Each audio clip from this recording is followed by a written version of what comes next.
来看海军退役少将孙海德、作家祝康明，有高雄市退伍军人协会理事长刘万礼，有邀请龟仔类的小妹龟仔弟4个人接受中国的资金替中国发展组织，嘛防以国安法起诉。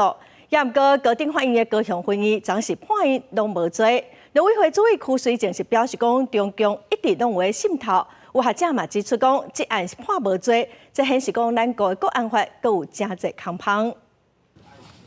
海军退役少将孙海德、作家祝康明、高雄市退伍军人协会理事长刘万礼，也有邀请龟仔类的小妹龟仔弟4个人牵连到中国间谍案，互指控受中国资金发展组织，可退役的将领接受交代，违反国安法等罪，互检方起诉。不过高等法院高雄分院24判决，全部判无罪，专案有缘会当上诉。不过已经引起各界讨论。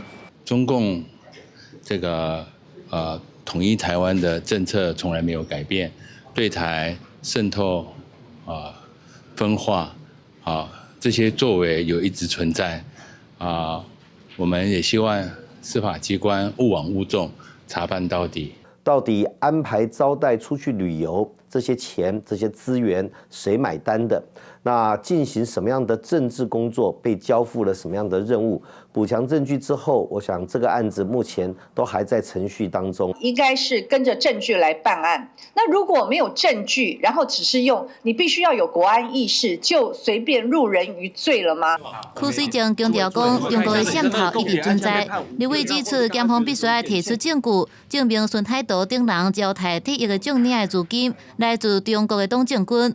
对法官认为讲，无法度举证资金来源来自中国。有学者表示，中国间谍案无罪判决，反映国安法把空，也参像咧鼓励更较侪替将帮中国做代志。可是这样就会激励其他们目前在台湾的这些在地协力者跟这些共谍，他们都再去拉其他人加入的时候，就说你看，连法律都说没问题。